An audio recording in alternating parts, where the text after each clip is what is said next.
Projeto CTG, Imigração Chinesa, depoimento de Paulina Cho, São Paulo, 26/10/2021, realização Museu da Pessoa, entrevista PCSH, HV 1123, entrevistada por Genivaldo Cavalcante Filho e Graziele Pericel. Boa noite, Paulina, tudo bom? Boa noite, tudo e você? Tudo ótimo. Então, a gente vai começar para esquentar com a pergunta mais básica. Vou pedir que você diga seu nome completo, a data de nascimento e a cidade onde você nasceu. Paulina Yao-Cho, 27 de dezembro de 91, nasci em São Paulo, e eu moro aqui atualmente. Certo. E qual é o nome dos seus pais, Paulina? Minha mãe se chama Yeon Sun-ju e meu pai Hyung Dae-cho. Você tem irmãos? Eu tenho irmãos, sim, por parte de pai só. Certo. E qual a ocupação dos seus pais, Paulina?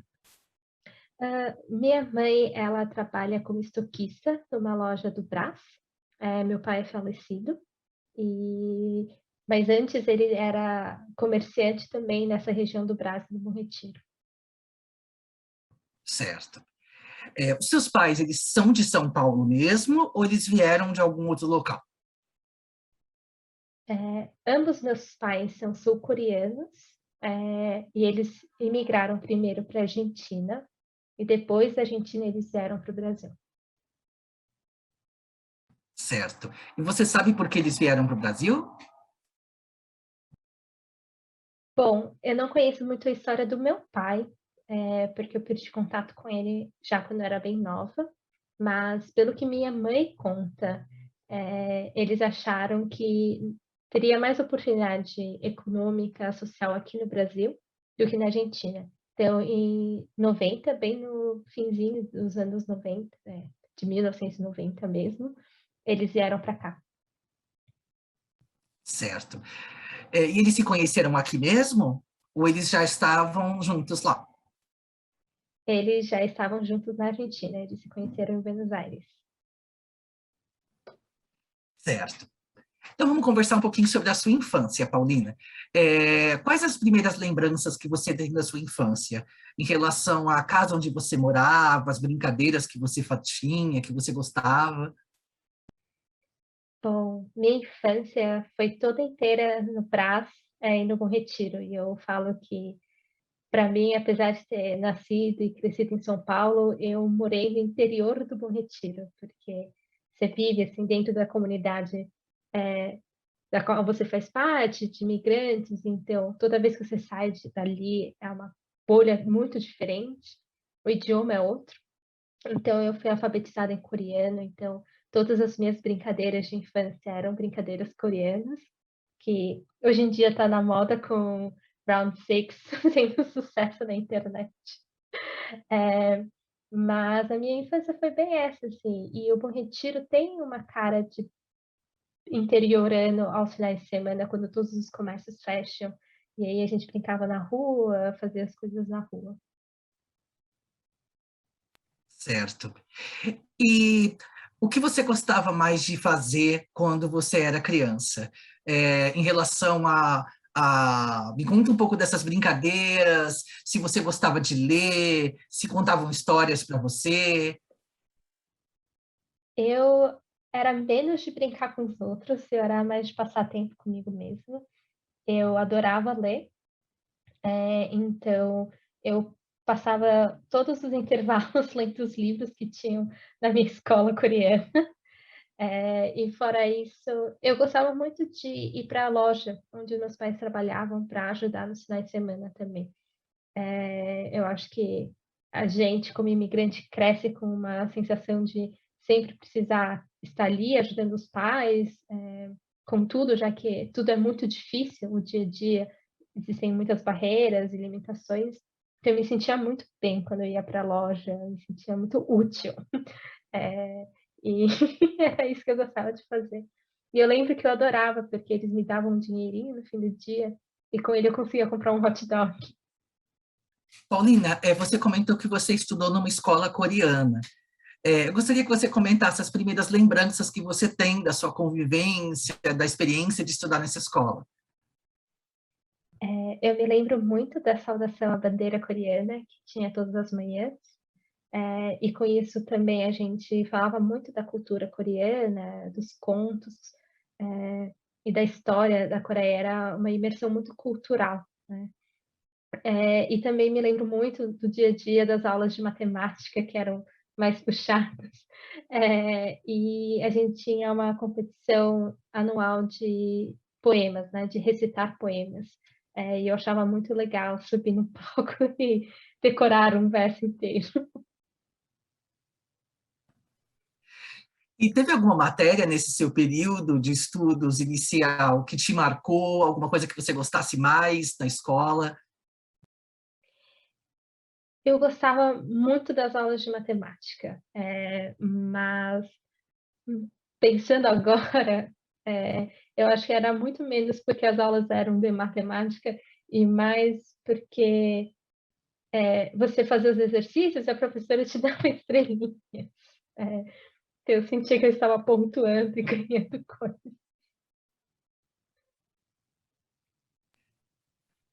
E você disse que havia uma imersão cultural muito grande na cultura coreana, né, nessa escola. Fora da escola, na comunidade, né, de imigrantes coreanos que você tinha ali à sua volta no Bom Retiro, você também sentia isso? Que a cultura era seguida, vocês falavam em coreano entre si, com os amigos, com as pessoas da vizinhança? Conta um pouco como era esse dia a dia para a gente. A comunidade coreana aqui no Brasil se desenvolveu muito em torno das igrejas, coreanas, então essa é esse era o grupo social da minha família, então os cultos eram em coreano e todas as atividades eram em coreano, as refeições também eram comidas coreanas. E em razão da escola coreana que eu andava, eu me apaixonei muito pela dança tradicional coreana, então aos 6 eu comecei numa academia de dança tradicional coreana e fiquei lá há mais de 10 anos. E a gente era a única academia de dança na época aqui na América Latina como um todo.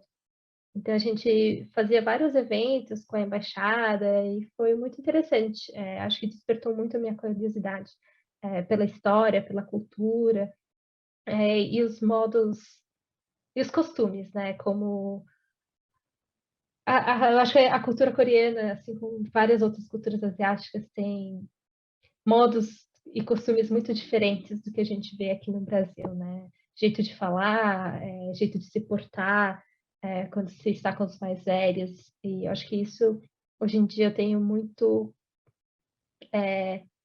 estampado na minha identidade. Nesse período de infância, você teve algum contato com a cultura chinesa ou isso só foi acontecer lá depois da sua vida? Crescendo no Brasil, no Retiro, o grande contato que eu tive foi com a cultura árabe, tanto que por muitos anos da minha vida eu achei que a comida árabe era comida brasileira. E fora isso, o Brasil, Bom Retiro, acaba tendo uma conexão muito grande com a 25 de março. Então, eu sempre cresci nesses ambientes, e eu cresci, eu acho que com a imagem que muitos brasileiros têm, né, de produtos chineses, desse mercado, de produtos de baixo valor, de cópias, e ao mesmo tempo, o cinema chinês sempre foi muito forte na Coreia. Então, desde muito pequena, eu vi meus pais assistindo muito filme chinês. Só que o meu contato de fato para compreender a cultura chinesa só veio muito mais tarde na minha vida. Entendi. E você fez o ensino fundamental todo nessa escola? Ou era perto? Ou você acabou mudando de escola durante esse período? Nesse período, até a quinta série eu fiquei numa escola no Brás, aí depois eu mudei, eu fiz ensino fundamental e médio num colégio maior, no bairro do Paraíso, o que foi também o momento que eu descobri muitas coisas sobre a cultura brasileira. E como foi essa experiência para você? De repente, você está em uma outra escola, em outro bairro, e outro mundo aparece para você, né? Como você acha, como você se sentiu nessa época? Nossa, eu fiquei muito perdida, porque você vai aprendendo que existem muito mais do que coreanos, japoneses, chineses e brasileiros também, que existem diferenças culturais, e nessas diferenças que também existe uma hierarquia do que é mais aceito e do que é menos aceito. Então, acho que o começo foi muito doloroso, essa coisa que a gente tem de querer se encaixar, foi acompanhado de muitas negações à minha cultura. E eu falo que também foi um momento bom, assim, eu aprendi muito sobre o Brasil, acho que foi um momento que minha paixão pelo Brasil despertou. Eu comento com os meus amigos que, diferente deles, que aprenderam MPB de escutar em casa, eu fui ativamente atrás, assim, baixei todas as músicas no Live, que eu digitava MPB, tudo que aparecia eu escutava, porque tudo era novo. E apesar de ter internet, não é como a internet que a gente tem hoje em dia. Então, não tinha uma página Wikipedia para me explicar o que era o MPB. Então, ir atrás do que era a cultura brasileira também foi um processo muito interessante. E continuando na sua vida escolar, Paulina, vamos falar sobre o seu ensino médio. Você mudou de escola de novo? Como foi isso? Não, eu continuei no mesmo colégio. Eu acho que o ensino médio foi muito marcado pela minha total negação à identidade coreana.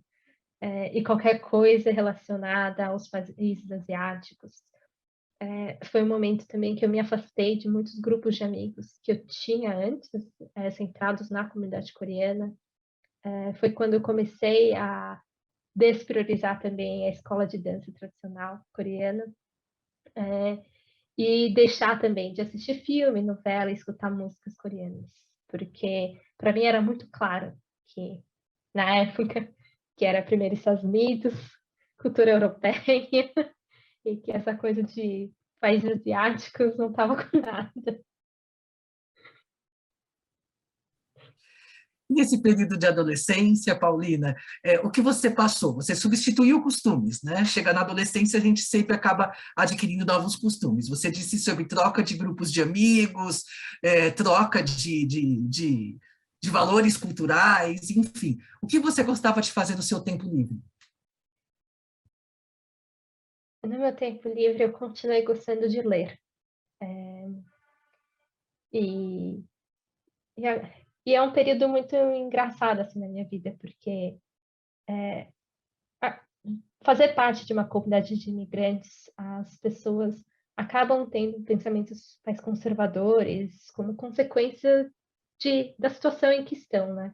Eles querem preservar muito do lugar que eles vieram, e esse lugar também é um lugar temporal.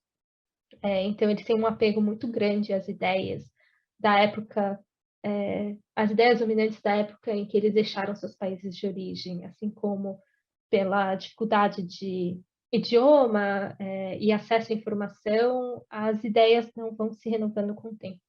Então, eu cresci numa comunidade bem conservadora, e eu fui muito conservadora por muito tempo. E o ensino médio, como um período em que, como você mesmo falou, eu estava em busca de substituir muitas coisas, também foi um momento que eu substituí muitas ideologias que eu carregava. Então, no tempo livre, eu gostava de ficar lendo, eu adorava bater na porta do meu professor de história à tarde para tomar um chazinho e conversar sobre a história do Brasil. E foi também quando eu me aproximei muito dos pais de amigos meus, com quem eu tive conversas que abriram muito minha cabeça na época. E nesse período do ensino médio, Paulina, você já pensava em fazer direito ou você tinha alguma outra ideia?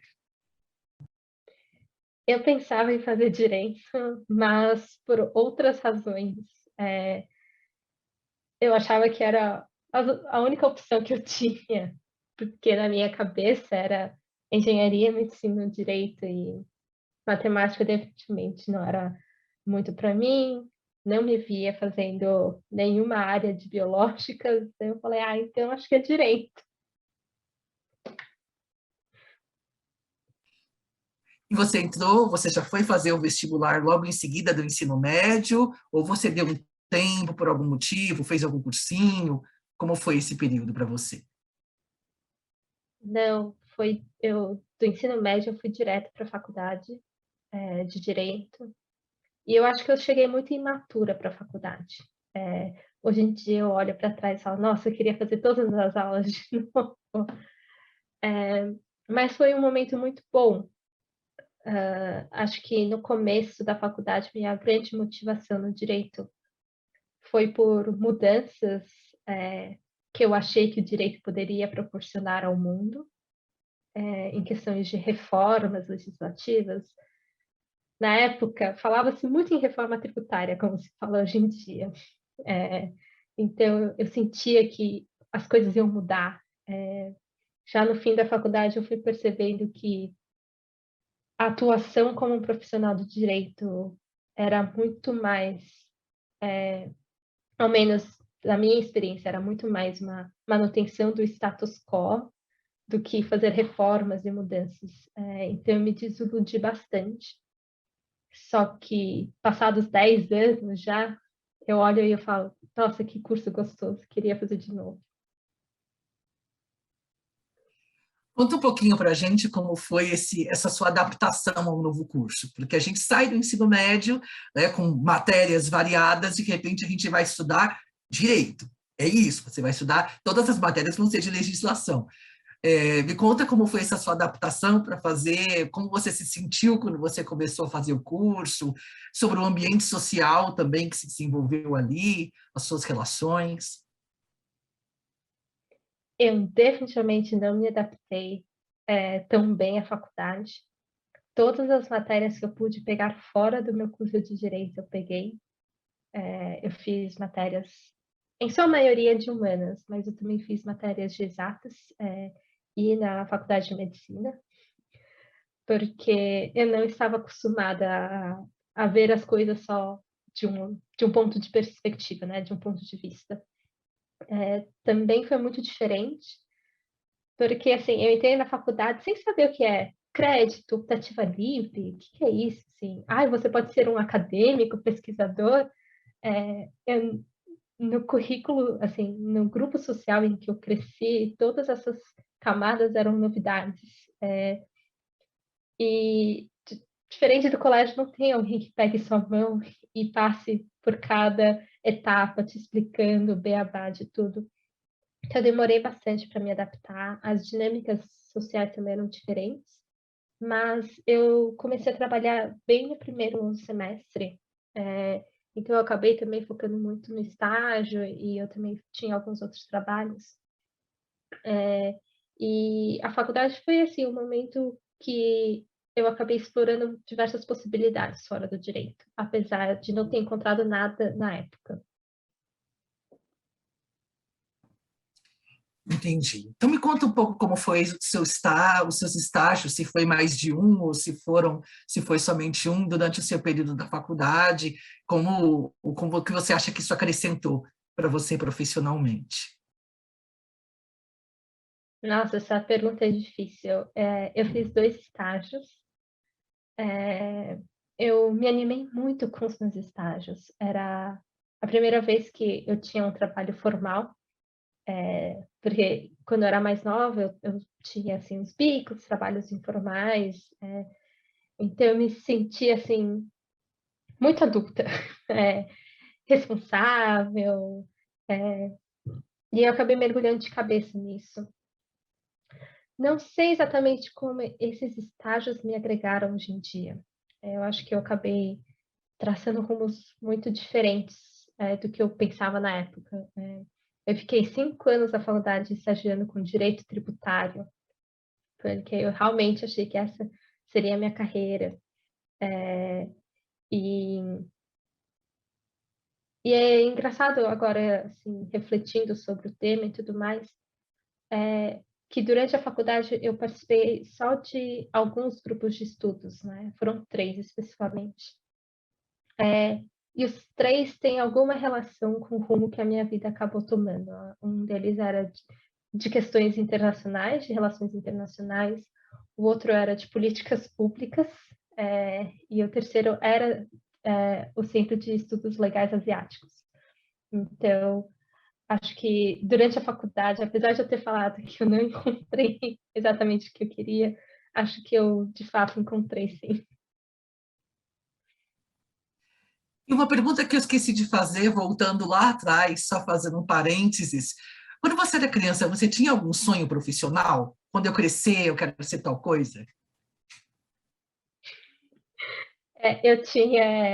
Eu falava que eu ia ser empresária e ter um escorregador de ouro, certo? Serve. É sonho de infância, é sonho de infância.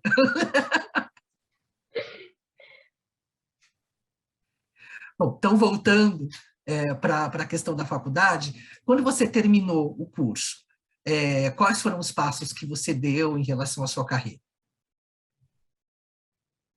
Continuei advogando. Fiquei mais 2 anos advogando com direito tributário, até perceber que, de fato, não era isso.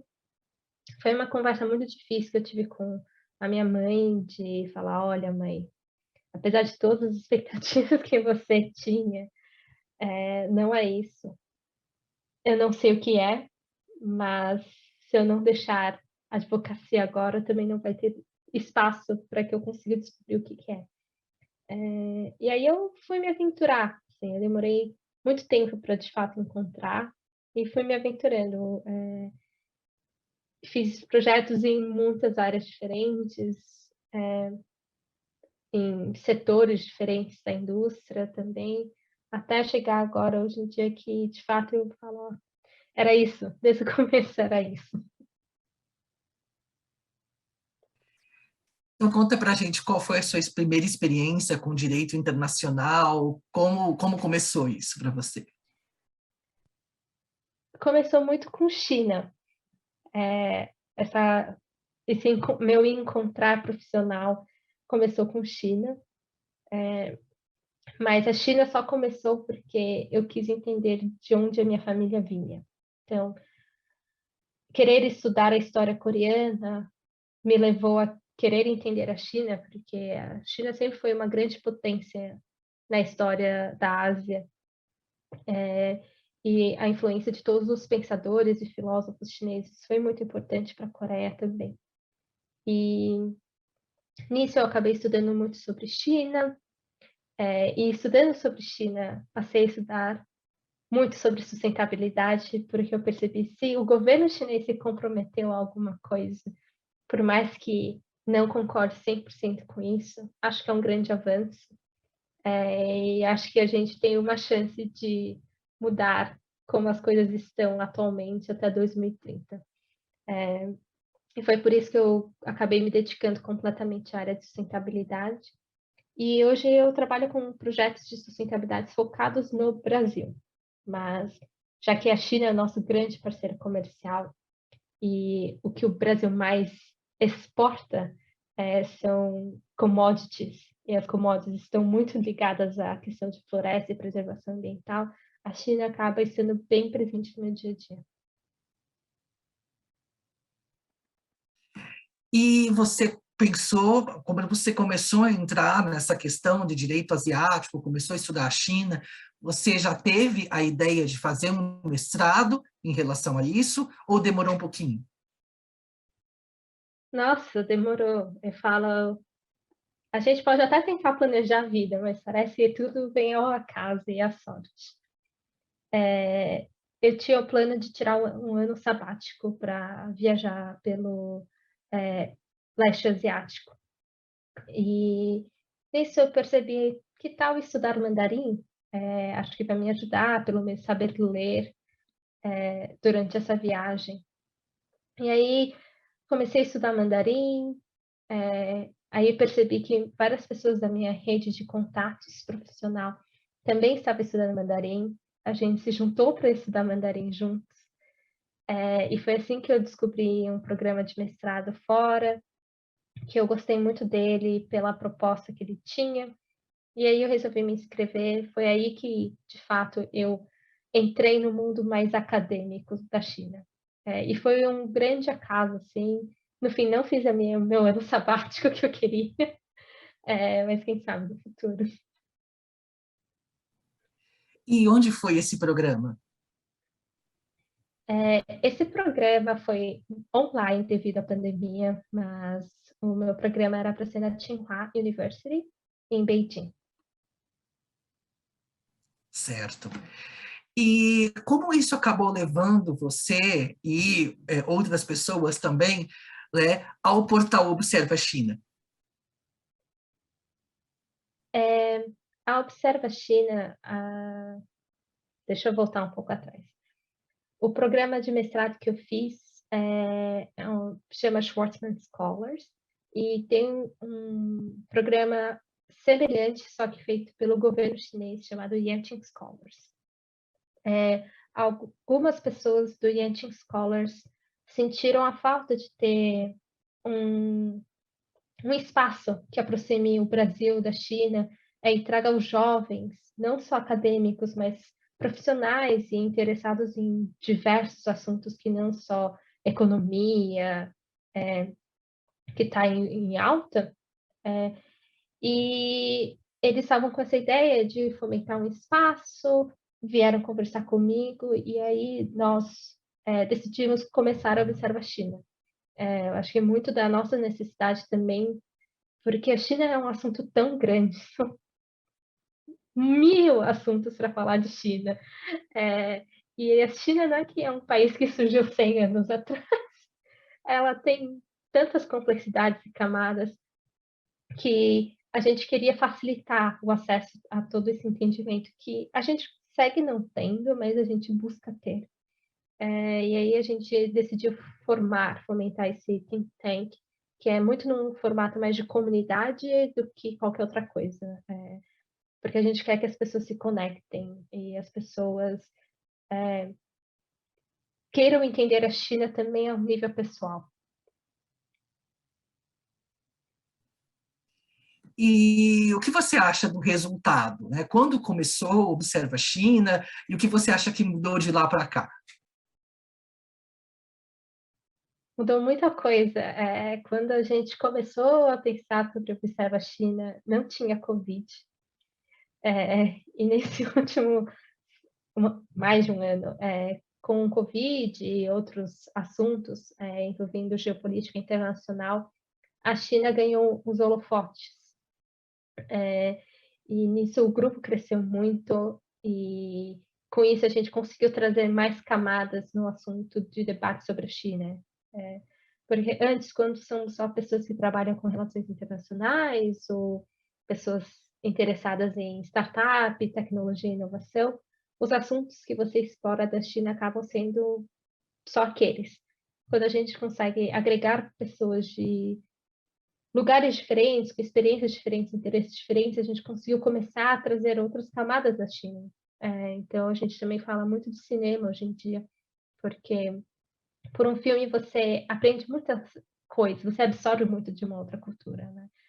Tem o visual, tem o modo da pessoa se portar, tem a fala, tem as histórias, as emoções. Então, eu tenho bastante orgulho de o quanto o Observa cresceu nesse último ano.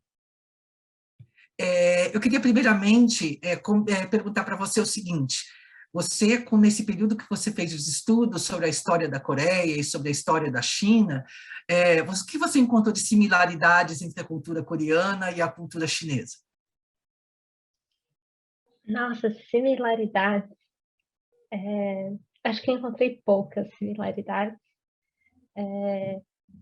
E eu me surpreendi com influências. Acho que a gente é muito diferente, mas apesar de sermos muito diferentes, essa base neoconfuciana que a gente tem, eu acho que ela é bem enraizada assim como o cristianismo é muito enraizado em nós brasileiros, eu acho que as ideias neoconfucianas ou mesmo confucianas estão enraizadas no dia a dia. Só que elas se manifestam de formas diferentes. Entendi. Então, conta um pouco para a gente qual é o seu trabalho atual com sustentabilidade. Conto. Atualmente eu trabalho numa empresa que chama Systemic e trabalho para eles no escritório aqui da América Latina e mais especificamente ainda num programa que se chama Partnership for Forest. É um programa do Reino Unido, do governo do Reino Unido, e a gente dá dinheiro e a gente incuba e acelera projetos que de alguma forma protegem a floresta, preservando ou reflorestando ou evitando que mais floresta seja desmatada.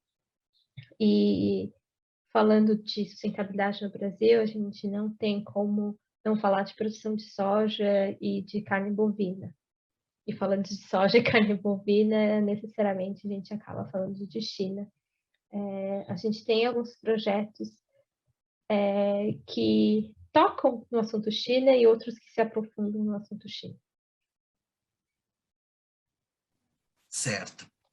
Bom, então, a gente vai para a sequência de perguntas finais. Tá? Primeiramente, quais são as coisas mais importantes para você hoje em dia, Paulina? As coisas mais importantes para mim, perguntas difíceis essas que vocês fazem. Acho que saúde, estar saudável, vivo, e poder contemplar o momento atual das coisas. Uma segunda coisa muito importante são os amigos e a família. E uma terceira coisa importante... Nossa, que vontade de falar comida, mas eu acho que é muito besta falar de comida. Acho que eu vou ficar, então, acho que é comida. Acho que comida para mim representa muita coisa, então vai ser comida mesmo. Mas conta para a gente, então, que comida representa para você, já que você também, né, cresceu com uma alimentação diferente da gente, né, dos nativos brasileiros, né, da comunidade brasileira. Conta para a gente o que significa para você comida, em vários aspectos.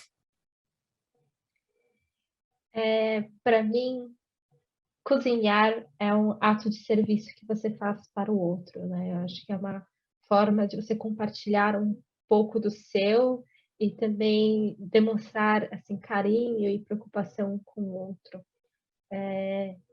E acho que atualmente a gente tem poucos momentos em que a gente consegue compartilhar algo.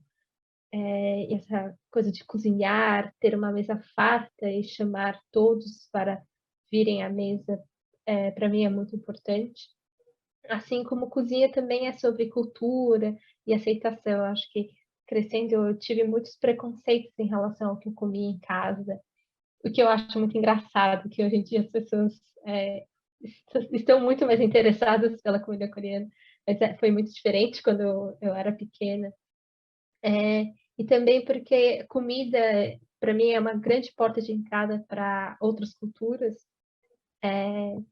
e acho que a mesa de refeição é um momento muito de paz que a gente tem, que a gente escuta o outro, e eu acho que essa troca de refeição é um momento muito que a gente se deixa estar mais vulnerável. A gente compartilha histórias, a gente compartilha experiências, e eu acredito muito na possibilidade dessa ideia que as pessoas têm de comida como um instrumento diplomático também. Então, eu acho que agora, mas pensando em todas as perguntas que você fez hoje, como uma boa coreana, a gente tem um prato que se chama jjajangmyeon. que se você perguntar para qualquer coreano, eles vão falar que é um prato chinês. E se você perguntar para qualquer chinês, ele vai falar é um prato coreano. É igual o nosso temaki com maionese. E é algo que existe na Coreia desde 1400. Então, apesar da gente identificar como prato chinês, ele tem um toque muito mais coreano. E é um prato que, por mais incrível que pareça, toda criança coreana ama. E continua sendo até hoje, assim, um dos meus pratos favoritos. E eu não sei porque eu esqueci de mencionar, eu acho que esse foi o meu grande contato com a cultura chinesa. Porque você vai nesses restaurantes, até hoje são poucos restaurantes aqui em São Paulo que servem esse prato. E são restaurantes chineses, coreanos. Então sempre foi essa mistura, essa proximidade. E só recentemente, depois do mestrado, que eu fui provar o prato original, que se chama jjajangmyeon. E totalmente diferente do jjajangmyeon que eu conheço. Então, eu acho que é por isso também que a comida estava como uma das coisas mais importantes da minha vida. Tem toda a razão, você tem toda a razão, é verdade, é um instrumento diplomático também. E quais os seus sonhos para o futuro, Paulina? Futura. Ultimamente é difícil de pensar no futuro, assim, ano que vem vai ser um ano difícil. Quem sabe a gente espera, tenha carnaval, vai ter Copa, vai ter eleições. Mas pensando além disso, acho que meus sonhos para o futuro seria, enfim, eu trabalho com isso, né? Eu realmente espero a gente alcançar as metas de desenvolvimento sustentável para 2030. A COP está aí para acontecer, vamos aguardar o resultado de tudo isso. Acho que um segundo sonho que eu tenho, e é algo que eu carrego também muito no meu trabalho, é olhar para os países asiáticos sem o estigma que foi criado deles, sem julgamento, tentar entender de onde eles vêm, os valores, a cultura e por que eles fazem o que fazem. Assim como a gente quer que os países do norte olhem para nós sem esse olhar, sabe? Sem julgar, que respeitem as nossas opiniões, o que a gente acha que é mais importante. Então, eu realmente espero que essa globalização que a gente sonhou seja muito mais sobre incluir os outros países do que dominar os outros países a partir de um ponto de vista. E um terceiro ponto que eu acho que é um grande sonho que eu tenho também é que o Brasil, assim, deixe de ser essa coisa que fica assim, vamos decolar, vamos decolar, e a gente, de fato, consiga decolar, mas não decolar porque algumas poucas empresas deram certo, mas sim que toda essa camada da população em estado mais vulnerável, que teve uma melhoria na condição de vida nos últimos 10 anos, mas que viu um grande desavanço nesses últimos 2, consiga superar essa fase e que as coisas, o sonho brasileiro aconteça, né? Que aquela alegria de ser brasileiro volte a existir. Tem alguma coisa que você queira dizer, que você não se lembrou, ou algum ponto da sua vida que você gostaria de comentar mais com a gente e que, por acaso, a gente acabou não conversando aqui? Acho que tem. Agora que eu mencionei essa questão de como eu gostaria que os países olhassem para a Ásia, as pessoas olhassem para a Ásia, eu cresci com uma visão muito estigmatizada da China. Os próprios coreanos sendo muito racistas com os chineses, né? E eu tive, até muito recentemente, conversas muito difíceis com a minha mãe de mãe, não, você não está entendendo, você está julgando, isso é uma percepção errada. E acho que para mim é muito importante falar sobre isso, que esse preconceito que a gente tem com tudo que é diferente, né? E a gente demora muito para se abrir. Eu demorei muito para me abrir. A possibilidade que é só diferente, né? Que é errado. É, e, e que sempre, assim, eu vou carregar esse preconceito e racismo que fez parte da minha base. Mas eu queria que, assim, não só quando eu falo a gente olhasse para os países asiáticos, queria só corrigir um pouco, porque não é um agente tipo nós brasileiros, acho que é um agente nós coreanos também. Acho que a gente só tem muita dificuldade de aceitar o que é diferente e, e também existe uma diferença entre aceitar e fetichizar, né? Eu acho que há um limiar que é muito Amazônia cinzenta ali, mas espero também, assim, é o que eu espero para mim, é o sonho que tenho para mim, é que eu consiga superar as barreiras que eu mesmo carrego e conseguir me aprofundar nas diferenças, não só com a China, mas também, assim, expandir o meu olhar para outros países, porque se você me der um mapa do globo, são poucos os países que eu vou saber apontar e falar alguma coisa, né? E eu trabalhando com questões mais internacionais, acho que isso é uma grande falha da minha parte. Certo. Então vamos para a última pergunta, Paulina. O que você achou de contar um pouco da história da sua vida para a gente hoje? É engraçado, é diferente, porque são poucos os momentos que a gente volta até a infância e vai pensando em tudo e refletindo sobre. Os poucos momentos que eu fiz isso foi em terapia, e na terapia são muito mais sobre dores, traumas. A conversa de hoje me despertou mais momentos de alegria, lembranças boas que eu tenho do passado, coisas que a gente vai esquecendo, assim, no dia a dia. E percebi coisas que me foram muito importantes para quem eu sou hoje, tanto pessoalmente, mas assim, profissionalmente, que foi muito interessante. Nunca tinha feito essa conexão entre os pontos. Bom, então, em nome do Museu da Pessoa, Paulina, a gente agradece muito a sua participação e você ter aceito o convite de falar com a gente hoje. Regina, muito obrigada por escutarem minha história. Espero visitar o museu em breve. Espero, quem sabe, cessar um desses com a comunidade coreana.